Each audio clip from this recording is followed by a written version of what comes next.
Hello दोस्तों, आप लोगों का A2 एकेडमी में स्वागत करते हैं। आशा करते हैं आप लोग बहुत अच्छे से होंगे। आज हम लूसेंट का भारत का भूगोल देखेंगे। लूसेंट की बुक का हम लोग देखेंगे। पूरा बिहार स्पेशल के थ्रू मैंने ये पीडीएफ लिया है, ठीक है। बिहार स्पेशल के अकॉर्डिंग मैंने सारा भूगोल ले लिया है। इसमें आप पिछले 15 सालों के बिहार पुलिस कांस्टेबल के या एसआई के आप इसको देखोगे ना, तो ये सारे आपके इसी में से, इसी पीडीएफ से, इसी बुक से आपको मिल जाएंगे। आप अच्छी तरह जानते हैं, मैं बता रहा हूँ कि आपको जो भी लगभग 15 क्वेश्चन आपके भूगोल के आने हैं सब मिला के, क्योंकि आप जानते हैं जीके जीएस का जो पार्ट है उसमें आपका लगभग 50 क्वेश्चन या 45 ही मान लीजिए, जिसमें आपके history, geography, polity, Bihar special, current, ये मिला के आने हैं। आप मान के चलिए कि 15 क्वेश्चन तो इससे बनेंगे। 15 नहीं तो 10 ही रख लीजिए, चलिए। लेकिन इतना आप पढ़ के एग्जाम में जरूर जाइएगा, आपको बहुत सारा फायदा होगा। एक एक चीज हम इसमें ले रखे हैं। तो आइए देखिए, हम पहले पहले इस स्लाइड से शुरू करते हैं। जो लाइन ज्यादा इंपॉर्टेंट रहेंगी, अब कई बार आप जब इसको पढ़ोगे तो आपको समझ में आ जाएगा कि हाँ, ये क्वेश्चन हम कहीं पढ़े हैं और प्रीवियस ईयर में आए हुए क्वेश्चन है। तो आइए बिना देर किए हुए पहले लाइन पर चलते हैं। भारत की आकृति चतुर चतुष्कोणी है, चतुष्कोणी है। आपको पता होना चाहिए भारत की आकृति चतुष्कोणी है। अब पूछता है कभी कभी एग्जाम में, भारत किस गोलार्ध में स्थित है? तो देखिए, अक्षांश की दृष्टि से भारत उत्तरी गोलार्ध में है, ठीक है। उत्तरी गोलार्ध का देश है। तथा देशांतर की दृष्टि से पूछे, यहाँ अक्षांश लिखा है और यहाँ देशांतर है। यदि देशांतर की दृष्टि से पूछे तो पूर्वी गोलार्ध, ठीक। और अक्षांश की दृष्टि से पूछे तो उत्तरी गोलार्ध। हाँ, ये पॉइंट आपका कई बार पूछा जा चुका है, आपको प्रीवियस ईयर एग्जाम में देखने को मिल जाएगा। भारत उत्तरी गोलार्ध में 1 डिग्री 4 मिनट से 37 डिग्री 6 मिनट उत्तरी अक्षांश। याद रखिएगा, उत्तरी है तो उत्तरी इधर भी होना चाहिए, ठीक। तथा 68 डिग्री 7 मिनट से 97 डिग्री 25 पूर्वी देशांतर। ये बात याद रखिएगा। ये प्रीवियस ईयर में क्वेश्चन पूछा जा चुका है। एसएससी में भी ये लाइन आई हुई है और रेलवे में भी ये लाइन आई हुई है, ठीक है।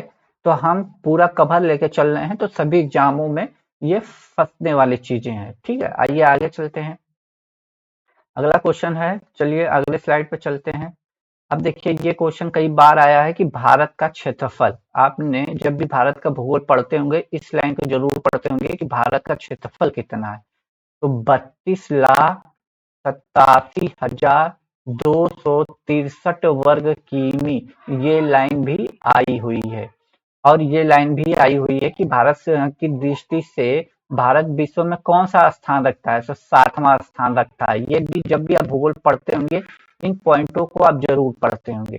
तो 7वें नंबर पे तो भारत है, उसके पहले कौन कौन से देश हैं ये भी जानना जरूरी है, क्योंकि कभी कभी पूछ लेता है क्रम, ठीक। तो पहले नंबर पे है आपका रूस, दूसरे पे कनाडा, ठीक, जिससे आजकल भारत का विवाद चल रहा है। दूसरे पे है कनाडा, तीसरे पे आपका है चाइना, चौथे पर यूएसए यानी अमेरिका की बात हो रही है, पांचवें पे आपका ब्राजील, छठवें पे आपका ऑस्ट्रेलिया, सातवें पर अपना भारत, ठीक, आठवें पर अर्जेंटीना। जनसंख्या की दृष्टि से बात करें तो भारत अब विश्व में अब पहला स्थान हो गया है, क्योंकि इसी साल चेंज हुआ है। बुक लूसेंट की पहले की ये छपी हुई है। तो अब भारत जनसंख्या की दृष्टि से टॉप पे आ गया है। अब दूसरे पे चाइना चला गया है। पहले चाइना था और दूसरे पे भारत था, लेकिन अब पहला भारत हो गया है और दूसरे क्रम पे चाइना हो गया है। ये बात याद रखिएगा। और तीसरे पे अमेरिका है, ठीक। इतनी बात याद रखिएगा। ये पॉइंट भी आपको प्रीवियस ईयर में देखने को कई बार मिली होगी कि भारत का उत्तर से दक्षिण का विस्तार, उत्तर से दक्षिण का, जैसे अब मान लीजिए भारत, ये ऐसे भारत है, तो आप ऐसे कर लीजिए तो ये ईस्ट हो गया, ये वेस्ट हो गया, ये नॉर्थ हो गया और ये साउथ हो गया। तो उत्तर से दक्षिण, ऐसे जम्मू कश्मीर से लेके कन्याकुमारी तक की बात हो रही है।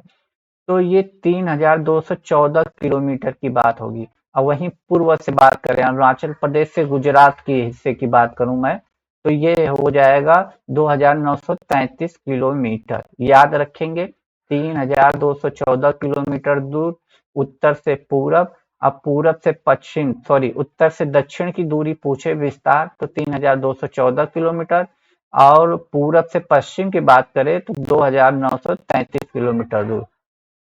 ये लाइन आपकी इम्पोर्टेंट है। त्रिपुरा और बांग्लादेश, त्रिपुरा और बांग्लादेश की सीमा को हम शून्य सीमा रेखा कहते हैं। कई बार एग्जाम को अब प्रीवियस ईयर में देखने को मिल जाएगा। हाँ, बिहार पुलिस में नहीं आया हुआ है, लेकिन एग्जामों में ये पॉइंट आए हुए हैं कि त्रिपुरा, देखिए भारत की सीमा की बात नहीं हो रही है, भारत में एक राज्य है त्रिपुरा, और बांग्लादेश की सीमा की बात हो रही है, ठीक। को सीमा शून्य रेखा कहते हैं, सीमा शून्य रेखा कहते हैं। भारत की स्थल सीमा आपको प्रीवियस ईयर में कई बार दिखाई दिया, बीपीएससी में आ चुका है, यूपी पेट में आ गया है, रेलवे में आ गया है। 15,200 किलोमीटर स्थल की बात हो रही है, याद रखिएगा, स्थलीय सीमा। आपको पता है इधर आपका अरब सागर लगता है, इधर हिंद महासागर, इधर बंगाल की खाड़ी, लेकिन ये जो ऊपरी हिस्सा है पाकिस्तान, चाइना, ये स्थलीय सीमा रेखा है। तो उनकी दूरी 15,200 किलोमीटर। और वही तटीय यानी समुद्री की लंबाई की बात करें जो जल ध्रुव से घिरी हुई है, तो 7,516.5 किलोमीटर दूर ये भारत की आ गई है। परंतु नोट ये वाली बात याद रखिएगा, परंतु भारत की तट रेखा की लंबाई मुख्य भूमि की को छोड़ के 6100 किलोमीटर, मतलब कहने का मतलब आपका इधर का अंडमान है, अंडमान है, यहाँ तो श्रीलंका है, तो अंडमान देखेंगे तो चारों ओर द्वीप के हिस्से में, इसी तरह यहाँ पे लक्षद्वीप का कुछ भाग है, तो ये भी, तो ये जो मेन है, ये भारत की मुख्य भूमि की बात है, ये 6100 है, ठीक है। आई होप आपको ये बात समझ में आ गई। सबसे लंबी, ये तो कई बार आपको एग्जाम में देखने को मिला, सबसे लंबी तट रेखा वाला राज्य आपका गुजरात है, और दूसरे नंबर पे कौन सा राज्य आता है, तो आंध्रा आता है। महाराष्ट्र मत मार दीजिएगा, आंध्र प्रदेश आता है। और सबसे छोटे की बात करें तो वो गोवा आता है, गोवा। अभी तक आप लोगों को समझ में आएगा, ये सारे पॉइंट आपके एग्जाम में पूछे जा चुके हैं, ठीक है। भारत का दक्षिणतम बिंदु की बात करें तो दक्षिणतम बिंदु को हम इंदिरा पॉइंट कहते हैं, कई बार एग्जाम में आ चुका है, अब प्रीवियस ईयर में देखने को मिल जाएगा, जो कि अंडमान निकोबार द्वीप समूह में स्थित है।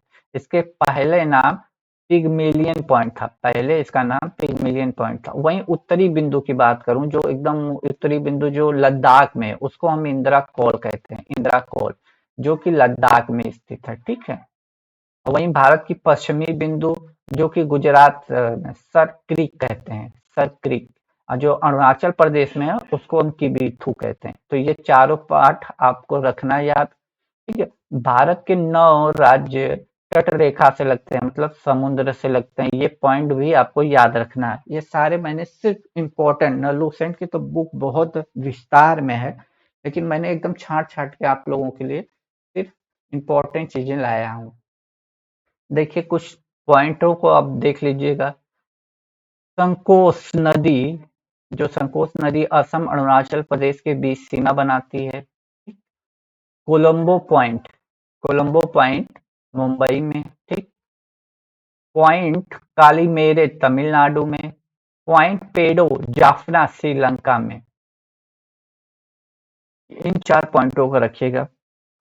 कुछ दर्रों की मैं बात करूंगा, आगे भी दर्रों को हम बात करेंगे, तो थोड़ा सा मैंने यहाँ पे भी ले रखा है। बुर्जिल दर्रे की मैं बात करूं तो जो श्रीनगर को गिलगिट और बलिस्तान से जोड़ता है, याद रखिएगा, कभी कभी पूछ लेता है कि बुर्जिल दर्रा कहाँ पे है या किन को जोड़ता है, तो श्रीनगर को गिलगिट और बलिस्तान से जोड़ता है। सिप किला दर्रा की बात करें, सिप किला की दर्रा तो शिमला और तिब्बत को जोड़ता है।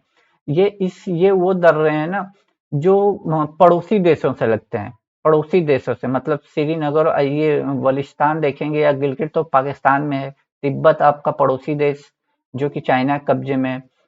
तो ये अभी हम भारत की में सारी चीजों को बात करेंगे, लेकिन ये क्योंकि पड़ोसी देशों से रास्ता बनाते हैं तो उसकी बात करते हैं। सिपकिला दर्रा शिमला को तिब्बत से जोड़ता है। यांग याप दर्रा, यांग याप दर्रा जिससे ब्रह्मपुत्र नदी भारत में प्रवेश करती है, अरुणाचल प्रदेश में है ये दर्रा, ब्रह्मपुत्र नदी इसी दर्रे से प्रवेश करती है। जोजिला दर्रा की मैं बात करूं का निर्माण सिंधु नदी से हुआ है, सिंधु नदी से हुआ है, ठीक है, सिंधु नदी से हुआ है।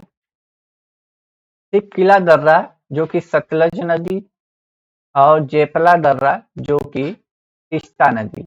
बात हम सभी दर्रों की धीरे धीरे करेंगे, परेशान ना होइए, ठीक है, सभी दर्रों की हम बात करेंगे। काराकोरम दर्रा, काराकोरम दर्रा भारत का सबसे ऊंचा दर्रा, याद रखिएगा, पूछा जाता है कि भारत का सबसे ऊंचा दर्रा कौन सा है, तो काराकोरम दर्रा है। यहाँ से चीन के लिए सड़क बनाई गई है, काराकोरम दर्रा, ठीक है। नेशनल हाईवे 1A लेह को जोजिला दर्रा से जोड़ते हुए श्री कश्मीर घाटी को जोड़ता है, ये बात है। जवाहर सुरंग बनिहाल दर्रा पर स्थित है, ये वाला पॉइंट कई बार पूछा जा चुका है कि जवाहर सुरंग। अब देखिए, तट रेखा से कौन से राज्य जुड़ते हैं, अरे सॉरी, कर्क रेखा से, कर्क रेखा से भारत के 8 राज्य गुजरते हैं, आपको पता है, 8 राज्य। और इसको याद करने का एक ट्रिक भी है, मित्र पर गमछा झाड़, मित्र पर गमछा झाड़, ठीक। अब देखिए, म है, तो म से ही आपका ये मिजोरम हो गया, ठीक। अति से त्रिपुरा हो गया, प से पश्चिम बंगाल हो गया, र से आपका राजस्थान हो गया, ठीक। ग से गुजरात हो गया, म से आपका मध्य प्रदेश हो गया, छ से आपका छत्तीसगढ़ हो गया, और झारखंड झार से। 8 राज्य आपको याद हो गए, याद हो गए ना। आइए नीचे चलते हैं। भारतीय उपमहाद्वीप में कौन कौन से देश हैं, कभी कभी पूछ लेता है, तो भारतीय उपमहाद्वीप में तो भारत तो है ही है। उससे भारत से अलग हुआ पाकिस्तान, पाकिस्तान से अलग हुआ बांग्लादेश, तो ये तो तीनों एक ही थे, ये तो याद रहेगा। साथ में नेपाल आपका पड़ोसी है और दूसरा भूटान आपका पड़ोसी है, तो 5 आपको याद होंगे। भारत के पड़ोसी देश और उनसे लगने वाले राज्य, तो इसको देख लेते हैं। कभी कभी दे देता है कि इनमें से कौन से राज्य की सीमा चीन से लगती है, या इनमें से किस राज्य की सीमा चीन से नहीं लगती है, कभी कभी ऐसे क्वेश्चन घुमा के पूछ लेता है। तो चीन से लगने वाले राज्य आपको देखने हैं, तो एक तो लद्दाख लगता है, दूसरा आपका हिमाचल प्रदेश, उत्तराखंड, सिक्किम, अरुणाचल प्रदेश, तो कितने स्टेट हो गए, 5। उसी तरह पाकिस्तान से आपका क्या क्या लगता है, जम्मू एंड कश्मीर, पंजाब, फिर राजस्थान आ जाइए, फिर गुजरात आ जाइए, और श्रीनगर से अलग हुआ स्टेट लद्दाख, जो कि अब यूनियन हो गया है। अफगानिस्तान से जम्मू एंड कश्मीर केवल लगता है, वो भी गुलाम कश्मीर, ठीक। अगला है भूटान, भूटान से सिक्किम लगता है, असम लगता है, पश्चिम बंगाल की सीमा लगती है, अरुणाचल प्रदेश की, याद रखिएगा। म्यांमार की बात करें, जिसको हम पहले वर्मा के नाम से जानते थे, तो अरुणाचल प्रदेश भी लगता है, नागालैंड लगता है, मिजोरम और मणिपुर, ठीक। नेपाल की बात कर लें, तो नेपाल में तो एक उत्तर प्रदेश, आपका बिहार है, बंगाल है, सिक्किम है और उत्तराखंड है। अब बांग्लादेश की बात कर लें, तो असम लगता है, मेघालय लगता है, मिजोरम लगता है, त्रिपुरा लगता है और पश्चिम बंगाल लगते हैं, ठीक है। अगला देखिए, अगले पॉइंट, सिर्फ हम इम्पोर्टेंट पॉइंट रखे हैं, ठीक है। भारत के कुल 17 राज्य जो हैं पड़ोसी देशों की सीमा से लगे हुए हैं। भारत जलीय सीमा से 7 देश लगे हुए हैं, 7 देश जो हैं, तो एक तो पाकिस्तान लगा है, पाकिस्तान स्थल से भी है और जल दुर्ग से भी जुड़ा है। श्रीनगर केवल जल से जुड़ा है, सॉरी, श्रीलंका केवल जल दुर्ग से, मालदीव भी आपका जल से सीमा बनाता है। म्यांमार जो है आपका स्थलीय सीमा है। थाईलैंड आपका है। बांग्लादेश स्थल और जल दोनों से जुड़ा है। इंडोनेशिया आपका जलीय है। दक्षिण में भारत श्रीलंका से पाक जल संधि और मन्नार की खाड़ी द्वारा अलग होता है, ये बात आपको याद होना चाहिए। जाफना श्रीलंका से एलिफेंटा दर्रा द्वारा जुड़ा हुआ है, जाफना शहर एक श्रीलंका का। भारत का निकटतम पड़ोसी समुद्री देश श्रीलंका है और इंडोनेशिया है, ठीक। ये बात याद होनी चाहिए आपको। आगे चलते हैं। भारत का मानक समय कई बार पूछा जा चुका है। भारत का मानक समय इलाहाबाद के निकट नैनी से गुजरने वाली 82.5 डिग्री पूर्वी देशांतर को माना गया है, ठीक। 82.5 पूर्वी देशांतर रेखा भारत के 5 राज्यों से होकर गुजरती है, 5 राज्य। तो 3 तो आपके प्रदेश वाले हो गए, एक उत्तर प्रदेश, दूसरा मध्य प्रदेश, तीसरा आंध्र प्रदेश। तो 3 प्रदेश वाले हो गए। और मध्य प्रदेश से अलग हुआ राज्य आपका कौन सा है? छत्तीसगढ़। और कभी बिहार का अंग हुआ करता था, जो बंगाल के विभाजन के बाद अलग हुआ, तो वो है आपका उड़ीसा। ये याद रहेंगे, ठीक है। अगला है गुजरात से गोवा के तट को।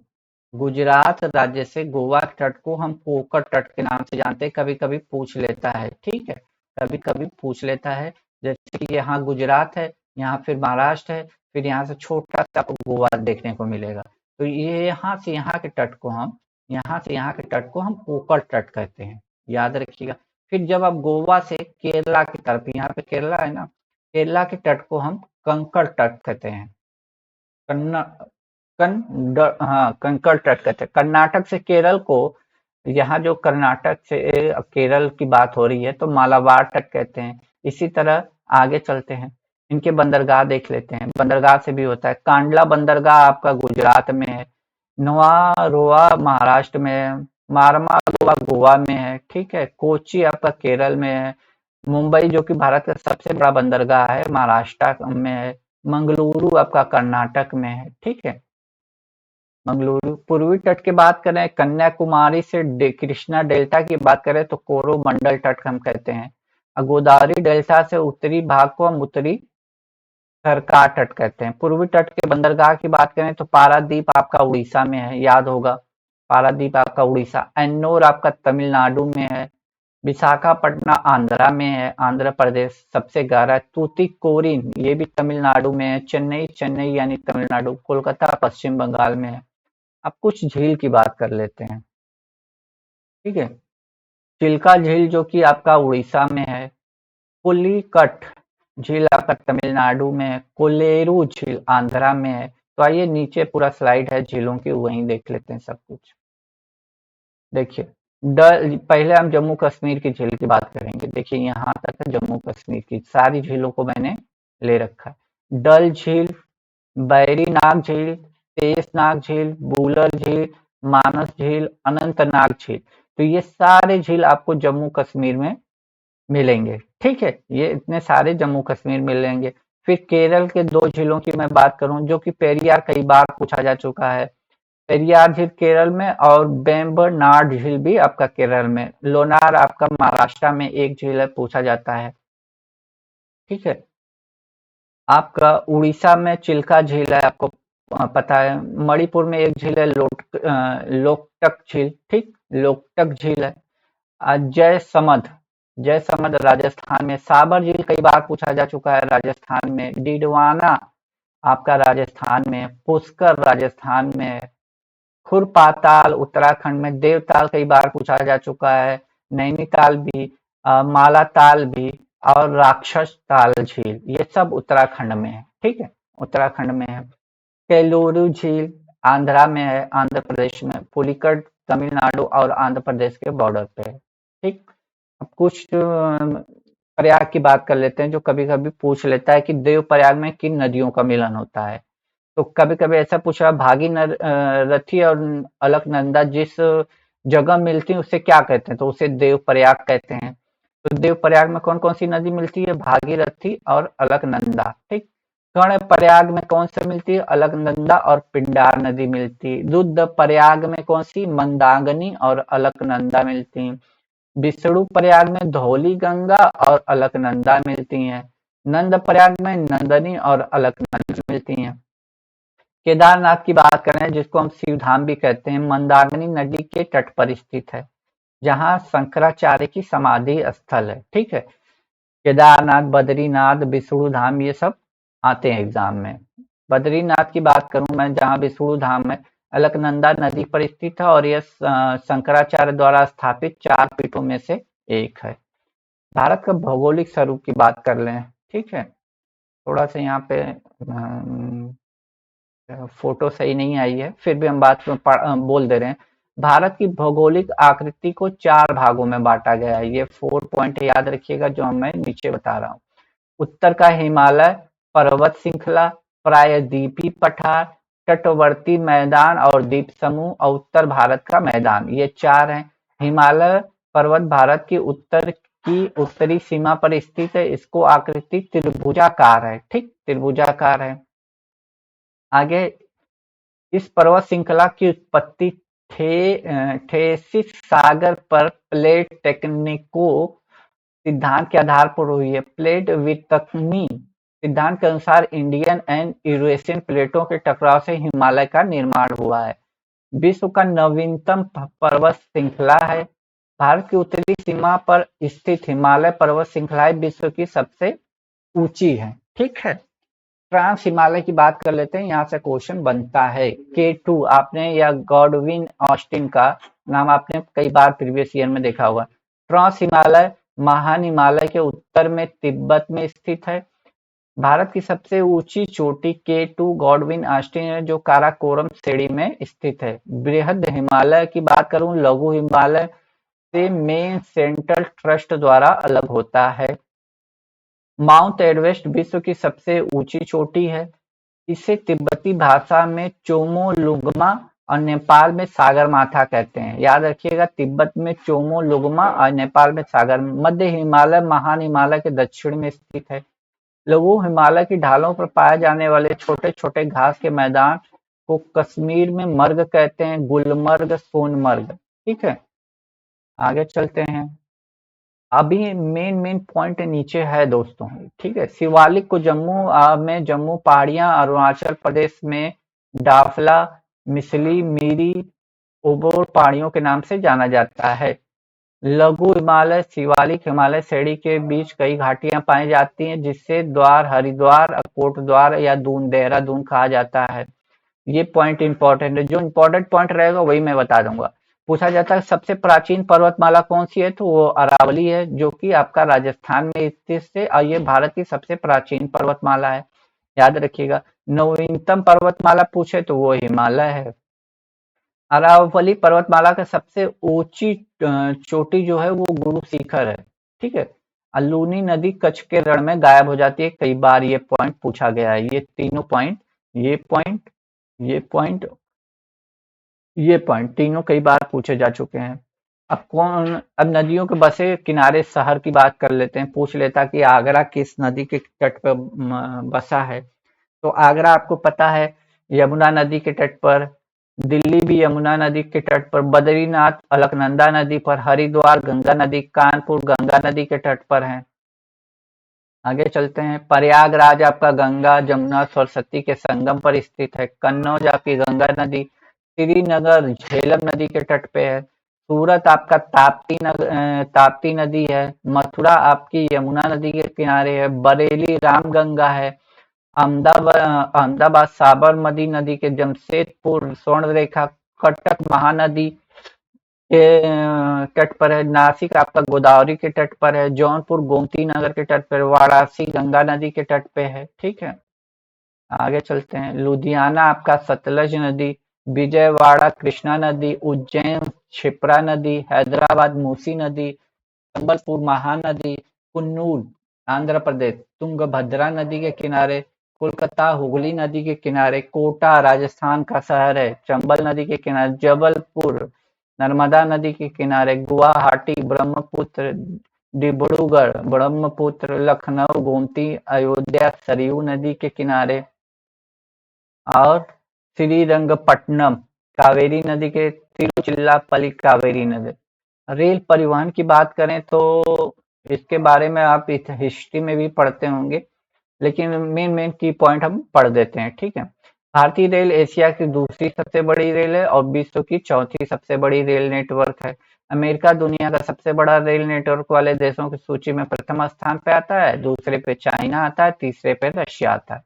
भारत में सबसे पहली रेल आपकी अप्रैल 1853 डलहौजी के काल में मुंबई से ठाणे के बीच चली थी, जिसकी कुल दूरी 34 किलोमीटर थी। यह लॉर्ड डलहौजी के समय चली थी। भारतीय रेलवे बोर्ड की स्थापना 1905 में हुई थी और रेलवे का राष्ट्रीयकरण 1950 में हुआ था।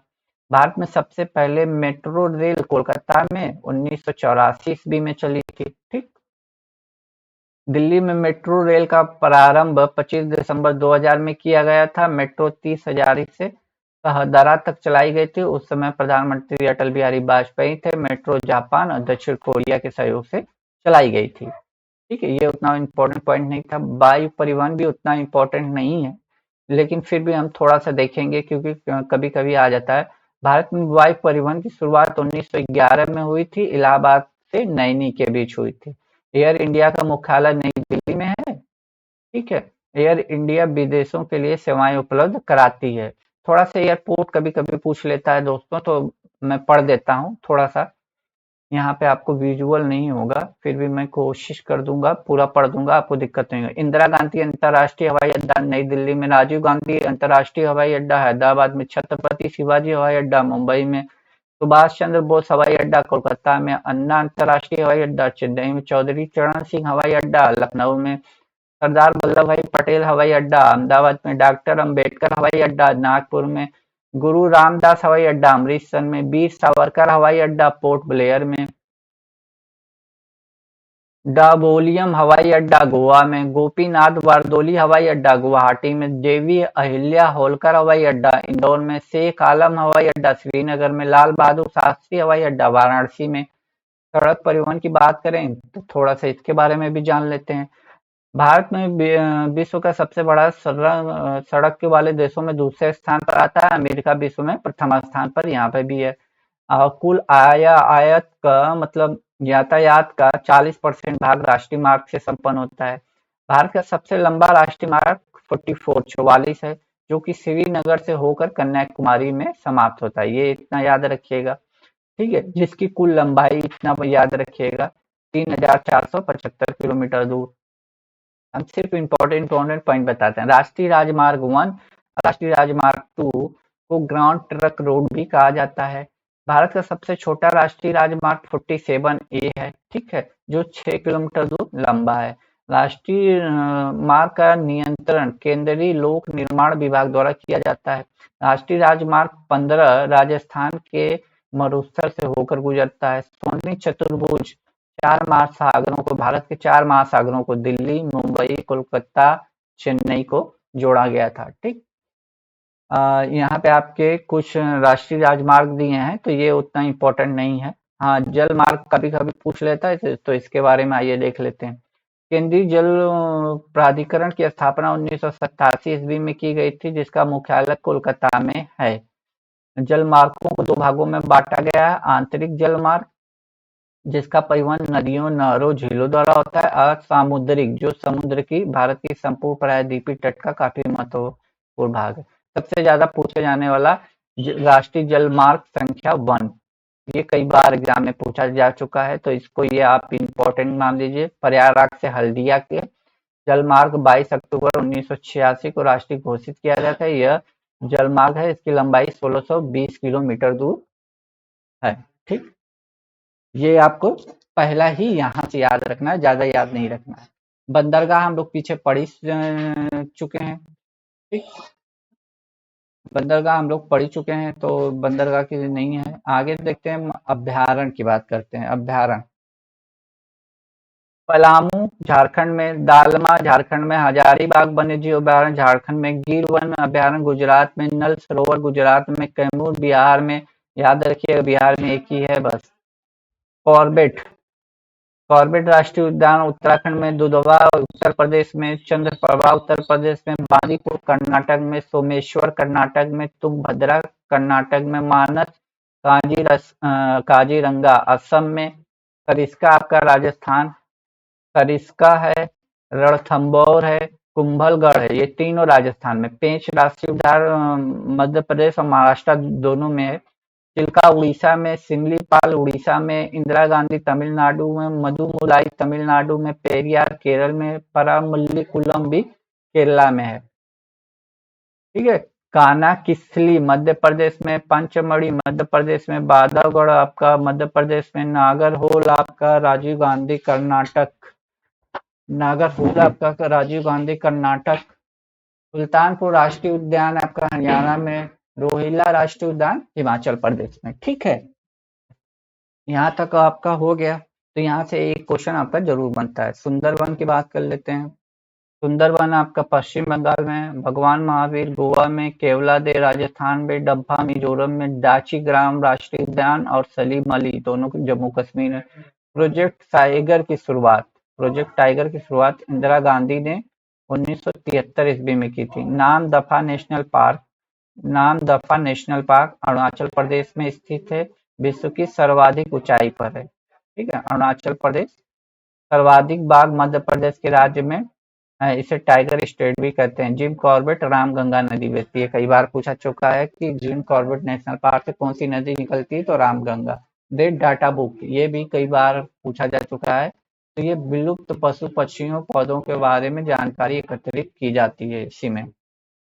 अब कुछ नदी घाटी परियोजनाओं की बात कर लेते हैं। ठीक है, देखिए हीराकुंड बांध महानदी उड़ीसा में है। चंबल चंबल नदी राजस्थान मध्य प्रदेश में। काकरा ताप्ती नदी गुजरात में। उकाई ताप्ती गुजरात में। मालप्रभा कर्नाटक में। दामोदर नदी घाटी परियोजना दामोदर पश्चिम बंगाल में। भांगड़ा नागर सतलज पंजाब में। ब्यास ब्यास पंजाब में।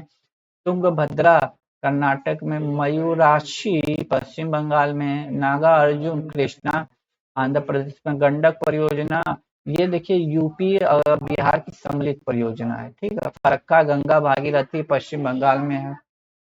रिहंद परियोजना आपके उत्तर प्रदेश में। इकुड्डी पेरियार नदी केरल में। टिहरी भागीरथी उत्तराखंड में। माटा टीला बेतवा नदी उत्तर प्रदेश में। कोयना परियोजना महाराष्ट्र में। रामगंगा परियोजना उत्तर प्रदेश में। घाट प्रभा परियोजना कर्नाटक में। आपका ऊपरी कृष्णा परियोजना कृष्णा नदी में है कर्नाटका में।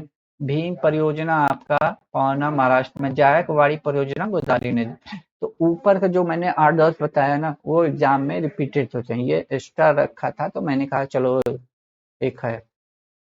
आगे की बात करें तो ये उतना नहीं है। देखिए रणजीत सागर रावी नदी पर है।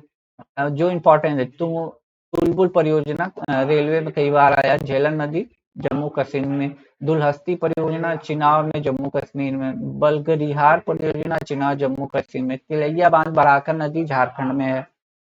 सरदार सरोवर बांध की बात करें तो नर्मदा नदी गुजरात में है। शरावती आपकी कर्नाटक में है। पनामा परियोजना गुजरात में है। राणा प्रताप सागर चंबल राजस्थान में है। सरहिंद नहर परियोजना सतलज हरियाणा में है। बाढ़ सागर सोन नदी बिहार उत्तर प्रदेश मध्य कुंडला आपका तमिलनाडु में है। ठीक है, अब देखिए कुछ भौगोलिक उपनाम कभी कभी एग्जाम में आ जाते हैं।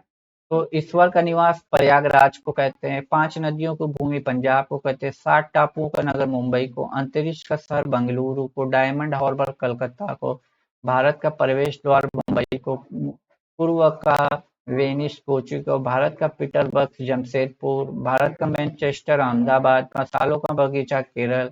गुलाबी नगरी जयपुर। झीलों का शहर श्रीनगर। Queen of Deccan Pune. ठीक? भारत का हॉलीवुड मुंबई को कहते हैं। सॉल्ट सिटी गुजरात को कहते हैं। सोया प्रदेश मध्य प्रदेश को। मलैका कर्नाटक को। सर्वाधिक प्रदूषित नदी साबरमती। दक्षिण भारत की गंगा कावेरी नदी। काली नदी शारदा को कहते हैं। बिहार का शोक कोसी नदी को कहते हैं। बंगाल का शोक दामोदर नदी को। लीची सर देहरादून को।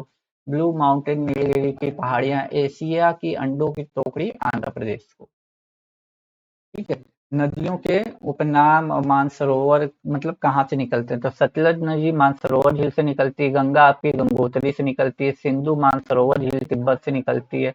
नर्मदा कई बार पूछा जा चुका है, अमरकंटक की पहाड़ियां मध्य प्रदेश से। महानदी सिहावा छत्तीसगढ़ से। कृष्णा नदी महाबलेश्वर की समीप निकलती है। गोदावरी नदी नासिक महाराष्ट्र से निकलती है। कावेरी ब्रह्मगिरी पहाड़ियों से निकलती है। चंबल मऊ मध्य प्रदेश से निकलती है। ब्रह्मपुत्र मानसरोवर झील से निकलती है।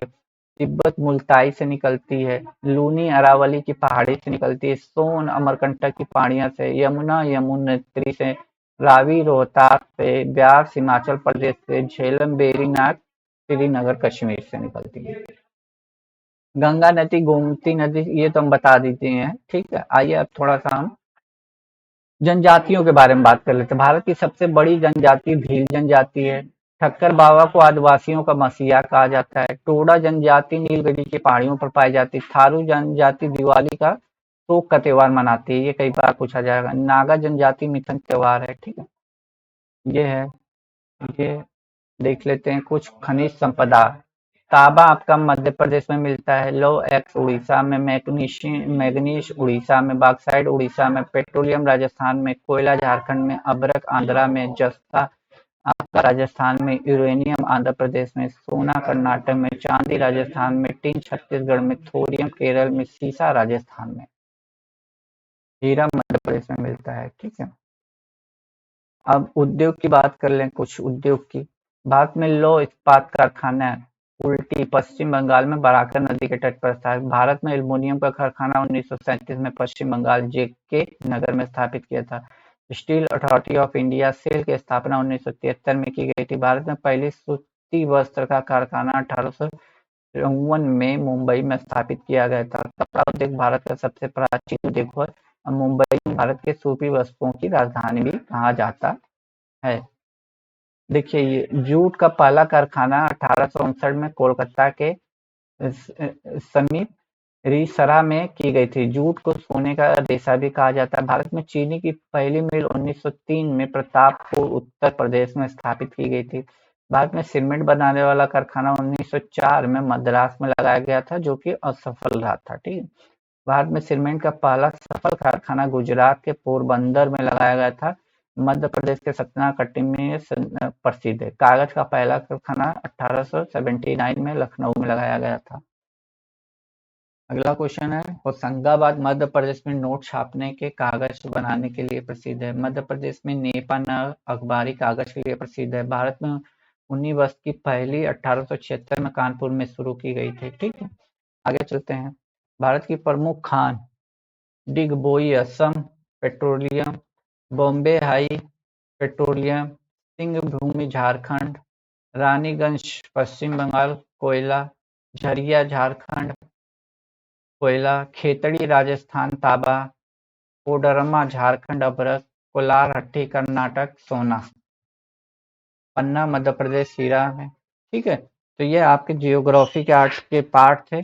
मैंने भारत के लगभग एटमोस्ट वो सारे क्वेश्चन बताने की कोशिश की जो आपके एग्जाम के लिए इम्पोर्टेंट है।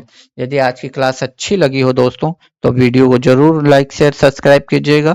तब तक के लिए खुश रहिए, मुस्कुराते रहिए। जय हिंद दोस्तों।